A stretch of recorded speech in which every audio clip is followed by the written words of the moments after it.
नंदुरबारमधील देवगोई घाट परिसरात स्कूल बसचा भीषण अपघात झाल्याचं समजतंय। विद्यार्थ्यांना घेऊन जाणारी स्कूल बस थेट 150 फूट खोल दरीमध्ये कोसळली। स्कूल बसमध्ये अंदाजे 20 ते 30 विद्यार्थी असल्याची माहिती मिळते। बसमध्ये दबल्यानं एका विद्यार्थ्याचा मृत्यू झालाय अशी ही प्राथमिक माहिती समोर येते। मोलगी गावाहून अक्कलकुवाच्या दिशेनं बस जात असताना अंमलीबारी घाटात हा अपघात घडला।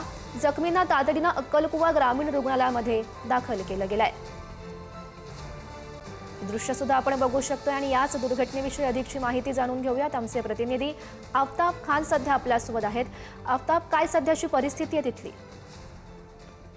सातपुड्यातील जे देवगोई घाट आहे इथे नेहमीच अपघात हे घडत असतात, मात्र नंदुरबार जिल्हा प्रशासनाच्या सततच्या दुर्लक्षतेमुळे अपघातांची संख्यात वाढ झाली आणि कुठलीही प्रकारच्या उपाययोजना देखील या घाटावरती केली जात नसल्यामुळे अनेक वेळेस अशा घटना घडत असतात। आज मुलगी येथून अक्कलकुवाकडे विद्यार्थ्यांची बस येत होती। बसवरती चालकाचा ताबा सुटल्याने बस जवळपास 100 ते 150 फुटापर्यंत खोल दरीत पडली आहे। या घटनेत एक विद्यार्थीच्या जागीच मृत्यू झाला आहे, तर जवळपास 25 विद्यार्थी जे आहेत त्यांना अक्कलकुवा सामान्य रुग्णालयात उपचारासाठी दाखल करण्यात आले आहे।